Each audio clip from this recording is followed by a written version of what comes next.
Welcome to another edition of Be Great Podcast, where we always speaking to some phenomenal people about their journeys through life that it can inspire others to be great. So today I have a special guest, a good friend of mine. Her name is Corree Carelock. If you can, please help me welcome Corree. How you doing today, Corree? I am doing fantastic, Stephen. I hope you are as well. I am. It's so great to see you. You got a lot of great things going on, but we're going to kind of unpack your story a little bit. If you wouldn't mind, just introduce yourself to the people, let them know a little bit about who is Corree. Okay. Well, thank you for asking. Of course, you said my name is Corree. I am originally from Greensboro, North Carolina, but I have lived in the Rock Hill area now for almost 20 years. And I am married. My husband and I, his name is Andre. We'll be celebrating our 16th wedding anniversary next month. And we have three children. My oldest is 13. He'll actually be 14 in 2 days. So he likes to make sure I put that. That's important, the 14, not the 13. So he'll be 14. My daughter is 11. And then our youngest son is 8. So a third grader, a sixth grader, and an eighth grader. And I am very involved in the community, super engaged mom and volunteer. Awesome. I see you from up there where, man, I think I lost a little subject, but Aggie Pride, am I correct? Well, this all, so There you my go. my dad is an Aggie. So yes, they just had Okay. homecoming this weekend, and Okay. he missed it. He came to I had an event, so I was like, I appreciate that support. Oh, that's cool. That's cool. Well, that's kind of ironic. Your dad and your husband got the same name, right? So Andre and Andrew. So Andrew. Okay. Okay. one letter off, that key letter. So That's funny yeah. thing you say that when we got married because my husband's from Lancaster, and in the Okay. Lancaster News they did a write up. I don't know if they still do that, but they put his name as Andrew. And I was like, oh my goodness. So we have our newspaper article and it has my dad's name and not my husband's. I'm like, That's what's up. That's what's up. But you're two both good guys. But I kind of want to pack your story a little bit. So I know you do have some things you're doing now. But before we get to there where you are now, I know you've done so many great things to help in the community. Kind of give your backstory of what you do and what you have done to get you to where you are. So if you can, just kind of let them know what you do as a profession, but also some roles that you play. sure. So I got my bachelor arts degree in journalism and mass communications from USC, so University of South Carolina, go Gamecocks. And from there, I went on to United Way. So nonprofits hold a very special place in my heart. So I've worked in the marketing sphere for two United Ways, United Way in Columbia of the Midlands and United Way of York County. So my parents moved here from Augusta, Georgia, and they said, you need to move to Rock Hill. And I was like, oh, I don't know. We'll see. But that's been almost 20 years ago, and I love it. So Rock Hill is home. And then from United Way, I worked for Keystone Substance Abuse Services. So I was the director of prevention. I love that role. That was going into the schools, talking to youth about making good choices, and just really helping them build up kind of their protective factors from some not so great situations that they were in, and sometimes some choices that they made that wasn't really benefiting them. And then from Keystone, I actually went to go work at OTS Media. So I did radio, sales, and events for about 5 years. But now I work for a company called BNI, Business Networking International. And BNI is the world's largest networking organization. So our corporate headquarters is in Valentine. And what I do is I manage all of North Carolina, including York and Lancaster, South Carolina. And so with BNI, you have chapters all throughout different cities.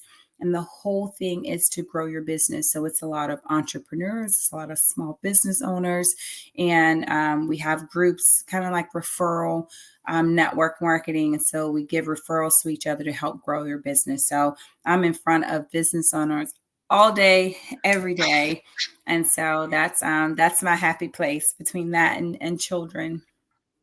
Awesome, awesome. Well, I'm definitely very familiar, and I don't know if that's maybe where we met each other through BNI. Thanks. Uh, Yeah. Mhm. okay, so yes, actually, yeah. So definitely, I've learned and connected with a lot of great people coming to the meetings in the past myself. So if you're not familiar with BNI, please check them out. Go online and find out about them because you guys are definitely helping so many people to grow and expand their businesses.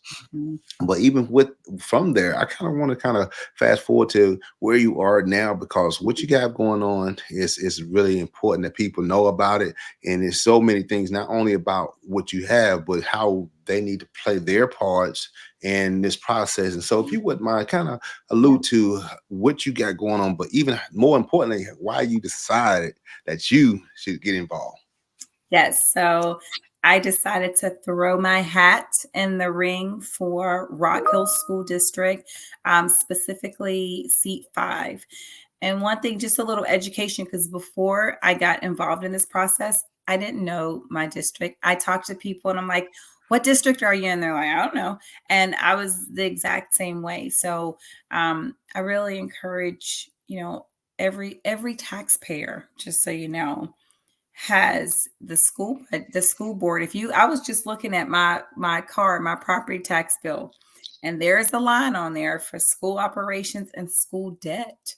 And guess who sets that amount? The school board. So when I hear people in the community say, "Oh, my kids are out of school," or "I don't have any children," or "that doesn't affect me," I'm like, "Oh, but it does. If you own a vehicle, if you own any property, you are paying taxes. And guess who's setting that amount? The school board. So whether you have children or not, you definitely want to make sure you're involved in the school board race. And to your question, Stephen, I really, because like I said, I have 3 children, and some of the decisions when I watch the school board meetings, it just not everything sits right with me. And so I Mhm. said, you know what? I need to, for one, have our I think our school board should look like our schools. It should be Mhm. reflective of that, for one. And then two, I told my husband, I said, I feel like I need to run for school board. And he goes, what? I said, I told him, I said, it's a God thing, because in the natural, yes, it looks like, where am I going to find the time for it? I said, but I have such a peace about it, and I feel very passionate about it, because like I said, I have a third grader, and I'm looking at now, I also have an eighth grader. And so I'm looking at, we're losing a lot of our kids to charter schools in Rock Hill. So Mhm. I'm in that same spot as we're deciding what is our son going to do for high school. And so that's kind of that's what got those wheels turning, and looking at like our current school calendar. I said, I need to be I bring a different perspective. Like I said, I have the marketing background. I have children in school. I'm a working parent. So some of the things our current board does not meet those kind of same things. Yeah.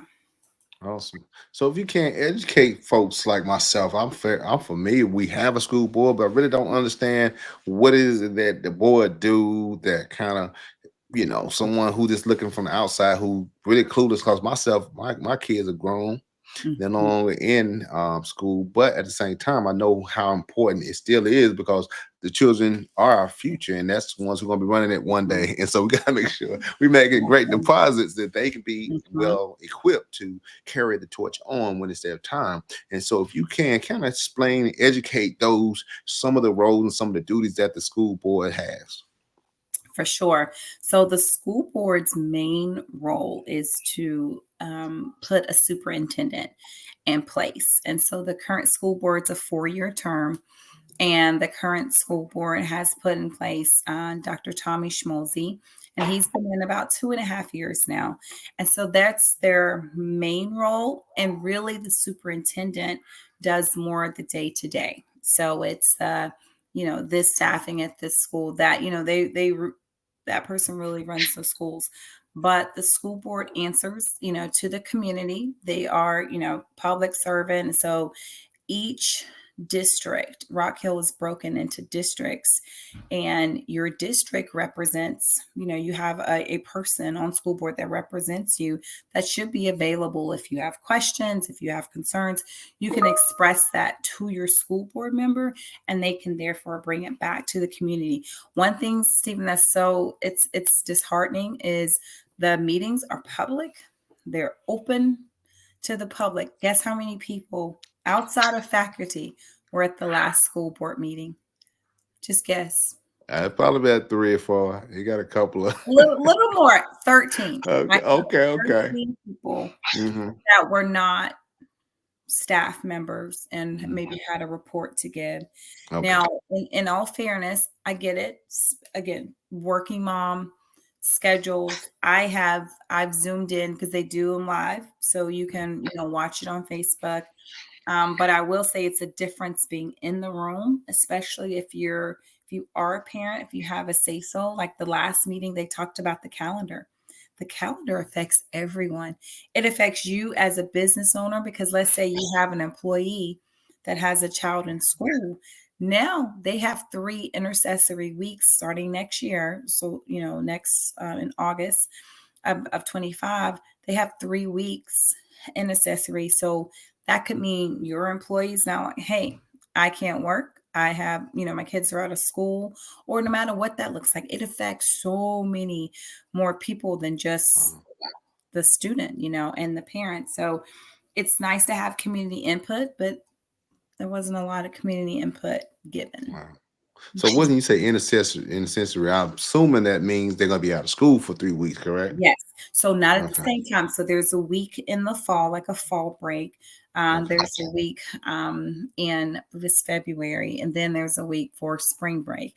Now, before that used to all be together during summer, and they had almost 3 months of summer.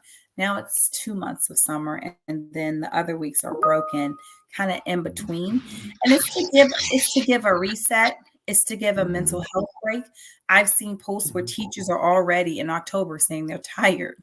So Hmm. that's not good. And we just started the school year.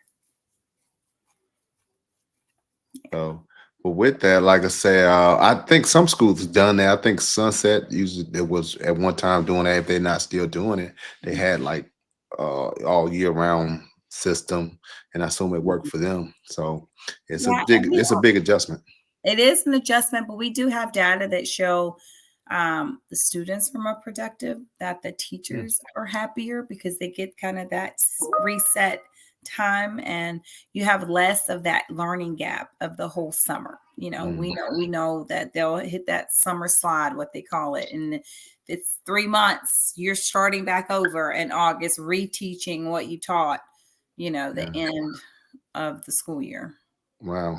Well, with that, I'm pretty sure you have a different perspective being, like I say, be able to tie in the business side because, of course, we have to look at how that's going to affect the economy just as well as the student because a parent going to have to lay out of work or either find some care for that child. So we won't talk about it here, but that's a good conversation piece to have because it's going to affect everything, It does. affect their employment and their job as well. So definitely that's a big conversation. But knowing that this is where you are and you willing to sacrifice your next 4 years to be in this position. So I think we may have said this yesterday. I said to someone, Mhm. you have to say no to something in order to say yes to, to something else. And so it's not just like, you got the time, but I Mhm. really want you to speak to the people that what is it that you see? Because you did kind of hit on it, but I want you to Mhm. dig in a little deeper over Mhm. these next 4 years. What do you want to see and want to make sure that this is, if you said this is my one, two, three things, I want to Mhm. make sure that me being on this board, this is what I want to see happen. Yes. So look, thank you for asking. I played on my last name. My last name is Carelock, and I tease and say I care about you, so lock your doors. And so I played on the cares part. Mhm. And so the C is really cultivating excellence in our schools and in our education because we just got our statewide report cards, and the 2 schools that my children go to, they had an increase in score, which is fantastic, but it's not really where we want to be. We still want to have, higher test scores. So what does that mean? Does that mean maybe we don't have 9 half days. Right now our current students have 9 half days. Next Friday, my kids get out of school at 11:30, and Mhm. I'll ask them, "What'd you do in class today?" "Oh, well, they stopped around 10:30 for lunch, and basically we watched a movie." And that's not cultivating excellence. That's someone that voted on the calendar that did not think about, okay, well, technically, yes, it's a school day, but if we have to stop an hour and a half in because you have to offer food to the students. So really we have about an hour and a half. What can you get done? Could we use that as extra enrichment time? Could we use that as tutoring time? Last year, the school board, well, not the school board, but the school district had a grant for tutoring, and that grant ended because grants end. That's a part of it. So that they lost a lot of the tutors in the school. So Mhm. when I say cultivating excellence, I mean what are our standards? It's not okay, we'll have a half day, 9 half days. No, how about maybe we have three? If we're focused on professional development, let's have a full day. Let's make sure our students are learning. We send them to school to learn. So that's the C, is the cultivating excellence. The A is advocating for equity across all of our schools. So my students attend school of choice, which they are blessed to do. It's been amazing experience for us, but not every student has that option. And really just making sure not one school is getting kind of different curriculum or treated differently than the other school. So making sure it's fair and equitable. And the R is for respecting our educators. I have a lot of teacher friends, and I've had friends that are leaving the district, going to other school districts. And I asked them, I said, "Well, why are you leaving?" They're like, "It's not the children, we love the children, but it could be they feel restricted. It could be their needs just aren't met." And kudos to the school district. The school board did have a increase for the teacher pay, but it's not all about the money, as well. With the teachers, they want to feel respected and heard. So if they're giving suggestions on ways to improve, because our teachers know what's going to help their students be the best they can be. And then if their opinions aren't listened to, if it's just you give your thoughts and nothing's implemented, then you don't feel respected. So why do you want to stay in an environment like that? And then really the E is like empowering and engaging our families.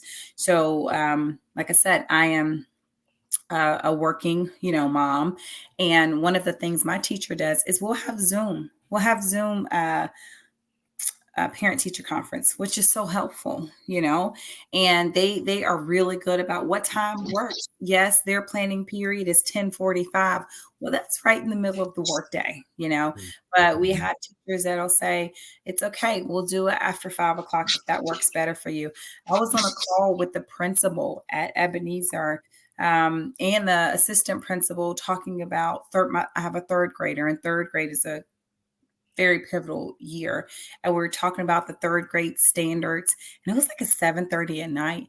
And I'm like, thank you guys so much. I appreciate you offering a different time. So if all of our schools could implement that, because we want the parents to be involved, but parents have to work. I mean, not everyone has, the a different, it's different lifestyles, but a lot of our families are working families, so we need to be flexible, with meeting the parents. And then the S stands for strengthening safety and security. Kudos to Rock Hill Police and the Sheriff's Department that we have a school resource officer in each school. I recently took a tour of Rock Hill High School, and we talked about the school resource officers, and making sure our students are well behaved. But if we're in it all goes back. If the teachers are feeling respected and heard, and the curriculums that they know will engage the students, it's less of the behavior that we don't want to see, because they're engaged. They're not bored. They're not just, trying to check a box and say they did something. So it all kind of ties in together. So that's my platform, is Carelock Cares.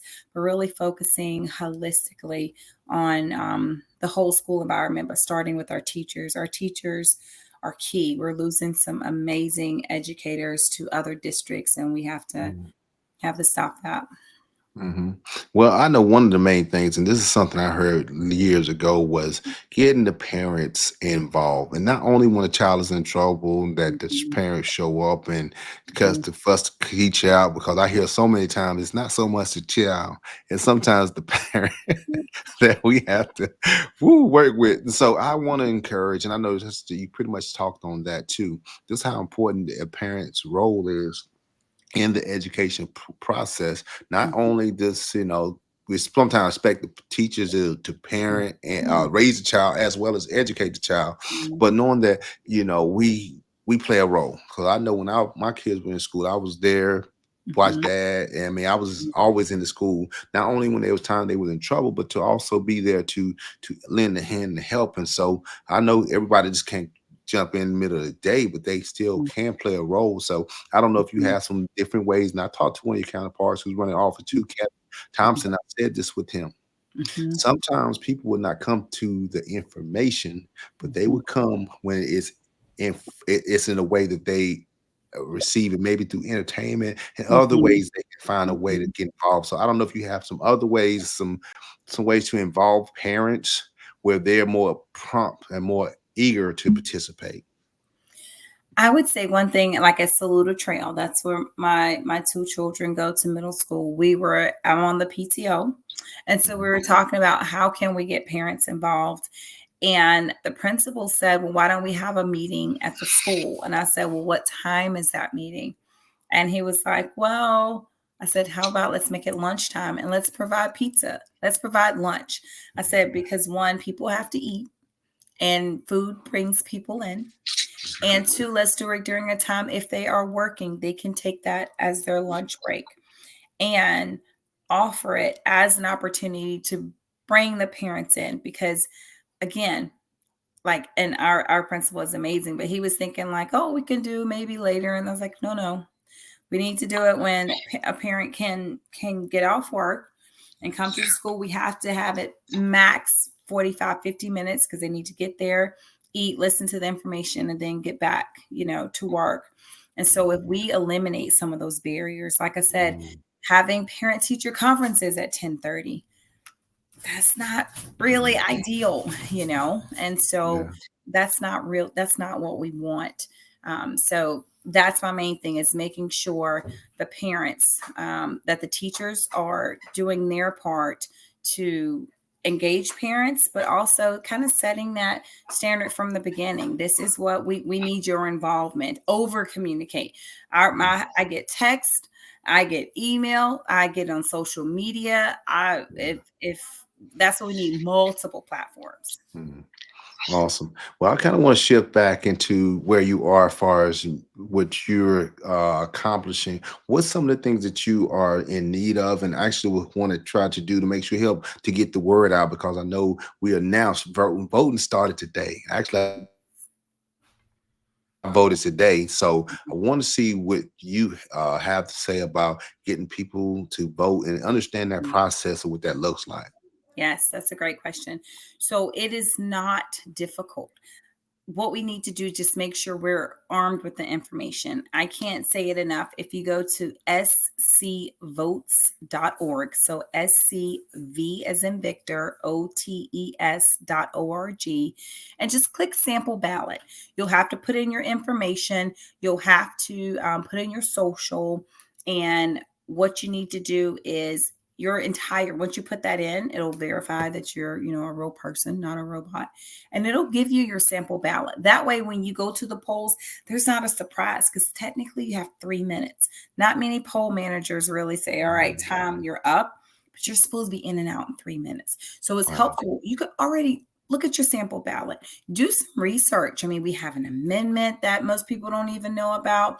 We have some besides it being a presidential race, local is so important, because nothing against the presidential, yes, but what affects our community like immediately are local races. So I just encourage every person to know where your precincts are. Like you said, today is early voting. We only have two places in Rock Hill, which one is the Hood Center across from at York Tech, and then at Clinton College in the library. Those are the two places. There's one in Fort Mill, there's one in Clover, one in York, but those are the two specific to Rock Hill. So you want to make sure you go to get it done now. I've seen pictures. I'm curious, Stephen, how was the line? How was it when you went? When I got there, I got right in and I was able to get on out. But right there after me, it started picking up a Yeah, little bit, but yeah. it wasn't anything the way you had to wait long. Yeah, So, and November yeah. 5th, you wanna Mhm. avoid that, so get it done early, get it done Yeah. now. You bring your ID, and the main thing is really just to be informed and know, who you're planning on voting for. You actually can print off your sample ballot, you're not supposed to show people, so you can, like, have it, whatever, and you can pull it out at the polls just to make sure that's the person you wanted. Like I said, I'm running specifically for District 5. So District 5 is along the Leslie area, the Riverwalk, Waterford, down into my zone schools are Leslie Elementary, Independence Elementary. My middle school is Castle Heights, and then Rock Hill High. So along that area, a little bit of Roddy Road, kind of in that way. That's where my specific area is. But the beauty of it is we have qualified candidates running in each district. So that is so exciting, that we have an opportunity to change the way our school board is made up, and it's not many parents on there. There are not many working parents, and like I said, the way our schools look is not reflected in our current school board, so we want to have that opportunity to even that playing field some.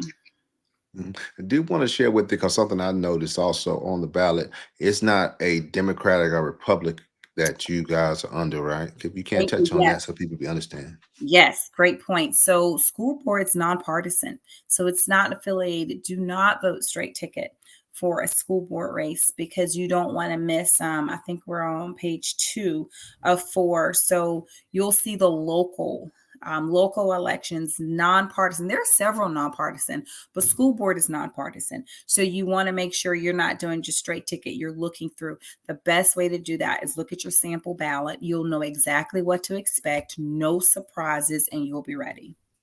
Mm. Awesome, awesome.